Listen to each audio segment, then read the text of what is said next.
Absolutely disgusting. Why? And I have never ever condoned that man's behaviour.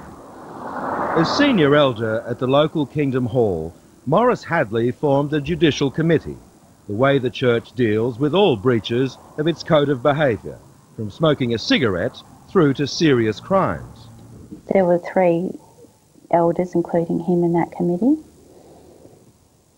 And they apparently, so Maurice told me, spoke to Bethel in Sydney and decided amongst themselves that no one should know about it. It should be a private reproof. So, for sexually abusing his daughter from the age of 4, a crime he readily admitted, all Victor Webb got was a reprimand behind closed doors. A private reproof? Private, yep. So, and then he would be put on a course of Bible studies, because that's what was wrong with him. Spiritually, he was sick, so he was told. At the very least, Natalie Webb had wanted her father disfellowshipped, expelled from the congregation, the ultimate sanction for Jehovah's Witnesses. It didn't happen. Why didn't the elders of the church disfellowship him for what he did? Why didn't they? Yeah. Why didn't you? Well, I'm not the decision maker. You were? No, I was only one of them. I was a committee. Can you tell me why he wasn't disfellowshipped? Well, not now, I can't. I'd believed all my life that when you do something wrong, you get disfellowshipped. And I guess I went a little bit crazy. You know, I just couldn't work it out. A secret deliberation, a private reproof, no recourse whatsoever to the proper authorities. Did you go to the police? Which is a reasonable... No, I didn't. Why not? Well, it was something for the family to decide and do. Maurice said to me that the authorities shouldn't be notified because it would be a bad witness, and that they would be able to handle the situation. So Maurice Hadley told you quite specifically not to go to the police? Yes. Yeah, and I say that that's not true. You swear by that? I swear by that, categorically. You never said that to her? Never said that to her. Yet here's something that lends weight to Natalie's claim. A letter from her mother to Maurice Hadley and the other elders in 1997. Your inability and reluctance to deal with the police shows we would have been waiting forever. By now, the family had had enough and had gone to the police themselves. Because I'd never had any dealings with the police, I was very apprehensive, but they were just the most compassionate, wonderful lot of people, and I was so surprised. I got more caring and concern from them than I did from any elder. Genuine caring. Victor Webb pleaded guilty in the Victorian County Court to 8 counts of indecent assault and 7 counts of incest. He was sent to jail for 10 years, but the church elders supported the criminal, not his victim. They sent 3 representatives from the congregation to be with Dad. Yeah, and During the trial? During the trial, and no one was sent for me. And in fact, they ignored us. When we walked into the court, they wouldn't even speak to us. I guess they thought I was satanic or heading down that way, yeah. But the real evildoer is still being supported behind bars. You go and see him in jail? I visit him periodically. So you go and see him in prison? Twice a year. And why do you do that? Why do I do it? Well, don't you believe that people can change? Even now, Victor Webb hasn't been disfellowshipped, though the private reproof became a public reproof when the police became involved. Yes, before all onlookers, other members of the congregation were advised of his situation so that parents could, if they chose to, take precautionary steps to avoid situations that might compromise their children. And that was it. How do you feel about the church now?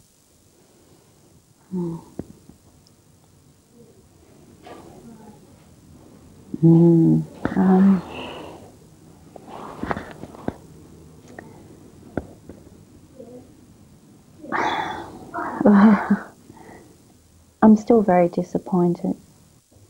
The more I hear, I just am so saddened that it's so endemic and everywhere. It's very saddening.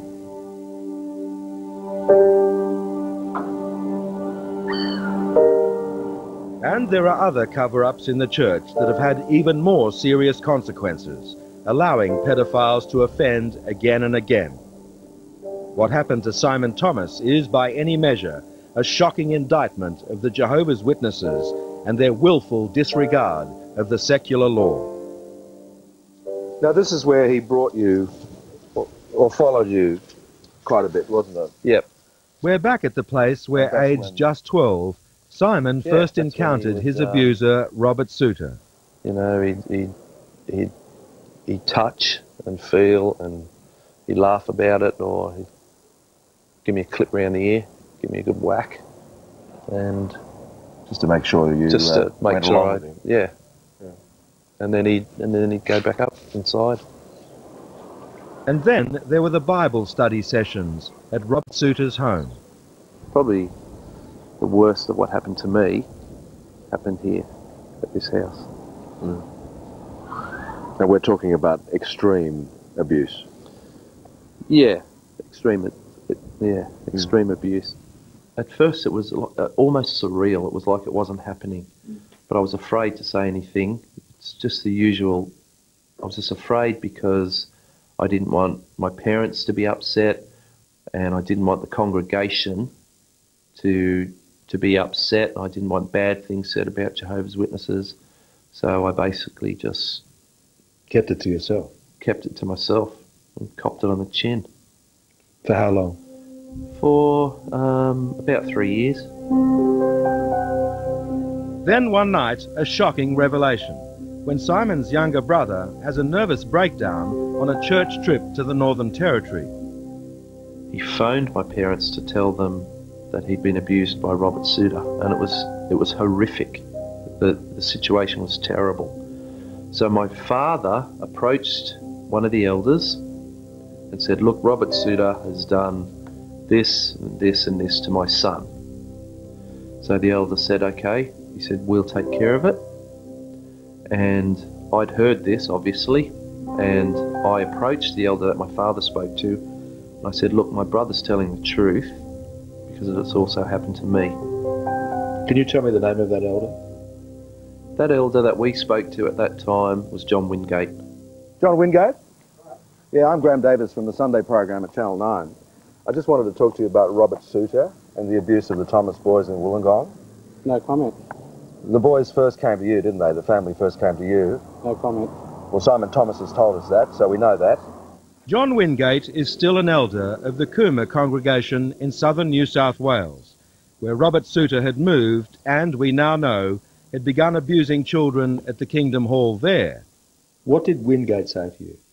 Well, he said he seemed to take it very seriously, and he said, "Look," he said, "we'll chase it up and leave it with me." And that was the last we heard of it. You said to him, "Leave it with me." He says that's the last he heard of it. Did you feel that you had any responsibility to get back to this family? Did you feel... I have no comment to make to you. Unbeknown to the family, John Wingate and the other elders did act. They disfellowshipped Robert Souter, expelled him from the congregation. But it wasn't long before the Thomas family got some devastating news. It was around about the 6 months, and they reinstated him into the Cooma congregation. What did you think when you were told that? I couldn't believe it. I was stunned, and I was unbelievably upset. Now, what that family wants to know is why he was reinstated into the church around 6 months later. Ring the Watchtower Society of Australia and they will answer all your questions regarding that situation. Well, can you tell me, sir, why Why can't you speak about it? Because I'm not at liberty to. Why? Because I'm not. You handled the case. That's none of your business. I spoke to an elder down there, and he said Robert Souter was repentant, so when you're repentant, you're allowed back into the congregation. Do you have a problem with hearing? You have a hearing impediment? I'm trying to find some answers. You're not going to get answers off me because I've told you. So in the absence of any answers from the elders, let's look at the Watchtower's guidelines for dealing with child abuse. When a judicial committee determines that a child molester is repentant and will remain a member of the Christian congregation, it would be appropriate to talk very frankly to a former child abuser, strongly cautioning him as to the dangers of hugging or holding children on his lap.